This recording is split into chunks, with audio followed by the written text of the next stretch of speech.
Hello and welcome to another episode of Cooking with Zach. I can't find a thing to hold my phone up, so you have to forgive us for the unusual angle that this is going to be filmed at. Today we're going to attempt to cook one of the hardest things to cook in the world. An omelette. First of all, get a little pan. This pan is omelette sized for a little omelette. Well, a 2-egg omelette. I haven't attempted a 3-egg omelette yet, but it's good for 2-egg omelettes. So you want to turn your gas on, and oh, I'm getting burnt here. You want to turn that right down. I like to have mine so low that it's almost off. And to me, that's the best way to make an omelette. I've only been making them for 3 days, but I'm an expert. Tiny bit of oil. I tried this the other day and I put a bit too much oil in it. So literally, there you go. Dribble of oil. That's all you need.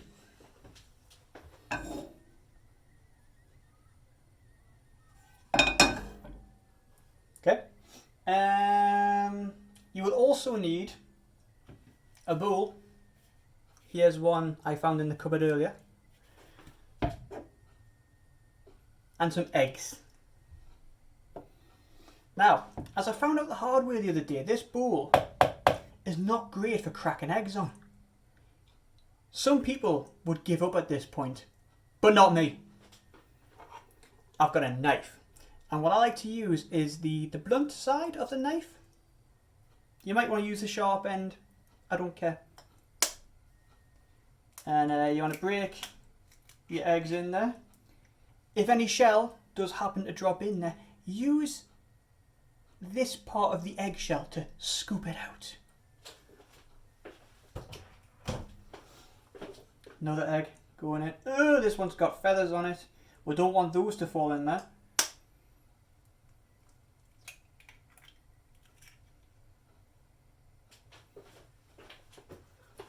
And we'll put this knife in the sink because it's got raw egg on it.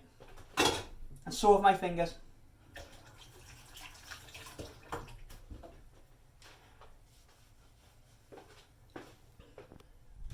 So at this point we now have 2 eggs in the pan, in the bowl. Yeah.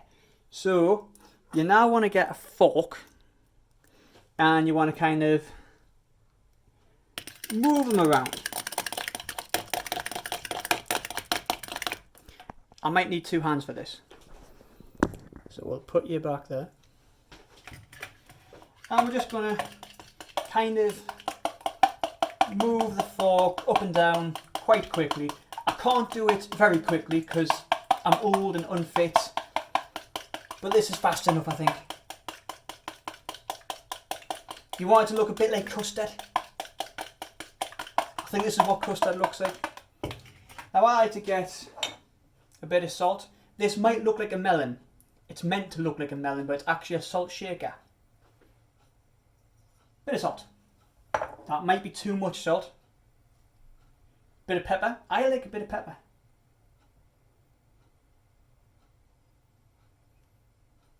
Oh. Oh. Bit of pepper. Mix that in.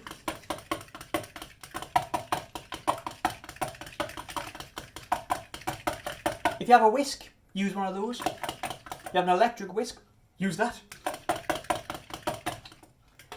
Now, I don't know if you can add sauce at this point. I never have before, but I'm going to now, and I will tell you what it's like.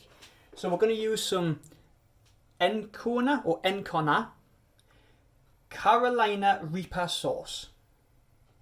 Extra hot. I'm not going to put a lot in. Just a drop to give it a bit of a tang. You can do this too. You can. I mean, maybe don't do this. We'll soon find out in a few minutes whether or not this is worth doing. You want to stir that in there so there's no more blobs of sauce.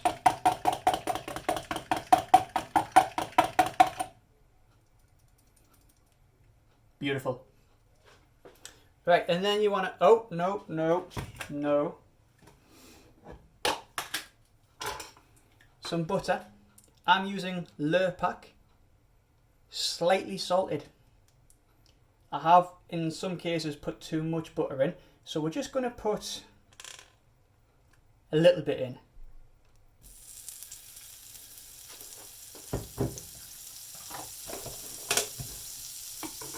Now you want to try and get that all over the pan. I haven't, but you get the idea. It's in there now, it's hot. Let's pour in the mix.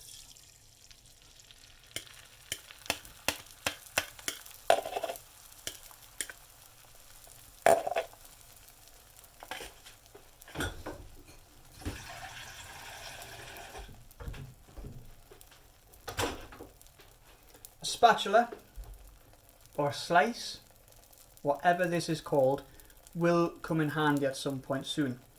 As you might be able to see in this angle,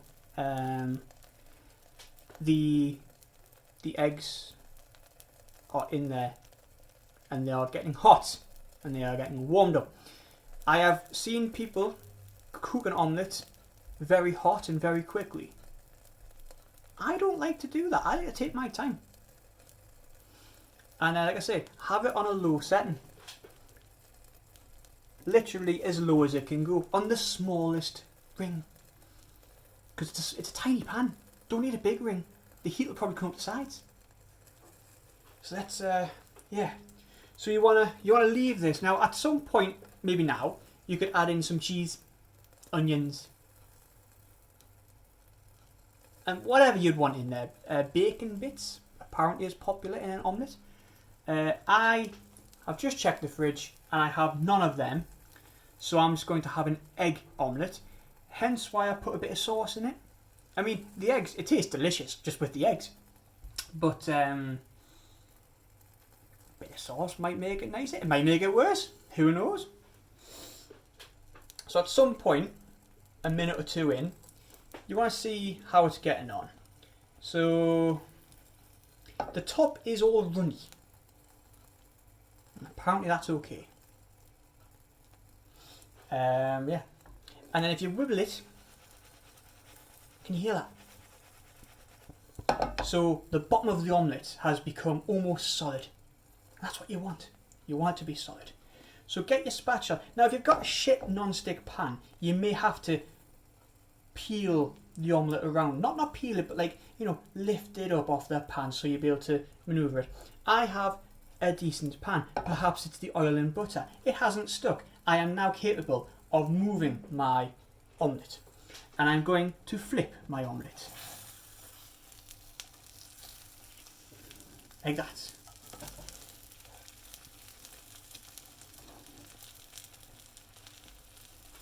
Now for some strange reason, my omelette is runnier than usual.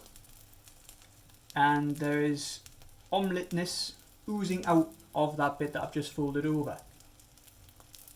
That hasn't happened before. Might be nice. Might not be nice. But I like to leave these in for quite some time. A lot of people will be going, no, you've just made a pancake or something like that. I don't even know how to make a pancake. But I think this works nicely. Leaving in quite a long time. And flip it. I mean, look at that. It's not burnt. It's not raw. It's perfect.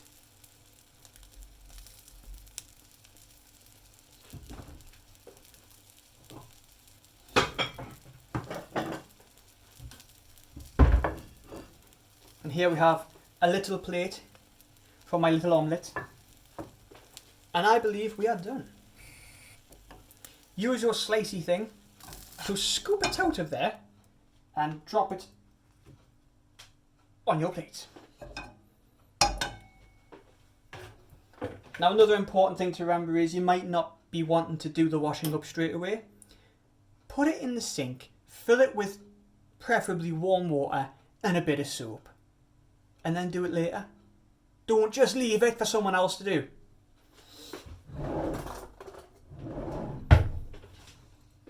So there we have it. There's my omelette with just egg and a bit of spicy sauce in it. I wonder what it's going to taste like. Look at that. Oh. Smells like omelette.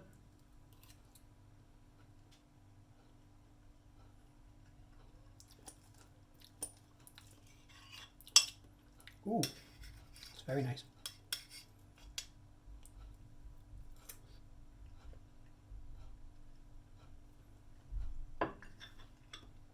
Well, that is a perfect omelette.